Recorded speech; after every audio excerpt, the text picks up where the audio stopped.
ఓం శ్రీమాత్రే నమః. 7 శనివారం వ్రతకథ కంటిన్యూస్ అండి. ఏంటంటే ఉదయాన్నే తెల్లవారు 4 గంటలకే లేచిపోయి నైట్ బియ్యం నానబెట్టుకుని అది ఉదయం మిక్సీ చేసేసి జల్లించి అవి దీపం కుందలు చేసుకోవాలండి. పాలు బెల్లం కలిపి 7 దీపాలు చేయాలి. ఉదయం మనం నలుపు రంగు వస్త్రాలు వేయాలి, సాయంత్రం పసుపు రంగు వస్త్రాలు వేసుకోవాలి. ఉదయం సిమ్లీ నైవేద్యం పెట్టాలి, 7 పెట్టాలి. మనం 7 పువ్వులు పెట్టాలి, 7 నైవేద్యం పెట్టాలి. సాయంత్రం లడ్డూ పెట్టుకోవాలి, 7 లడ్డూలు పెట్టుకోవాలి. 3 వారాలు కంపల్సరీ కంటిన్యూస్గా చెయ్యాలి. భార్యాభర్తలు కలిసి చేసుకుంటే ఈ పూజ బాగుంటుందండి. ముడుపు కట్టుకోవాలి, ఆ ముడుపుని తిరుపతిలో పట్టుకెళ్ళి వెయ్యాలి.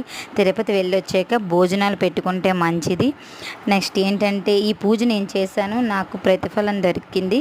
మీరు కూడా చేసుకోండి, ఎందుకంటే నేను దానివల్ల ఉపయోగపడ్డాను. Thank you. ఈ వీడియో మీకు నచ్చితే లైక్ చేయండి, షేర్ చేయండి, సబ్స్క్రైబ్ చేసుకోండి.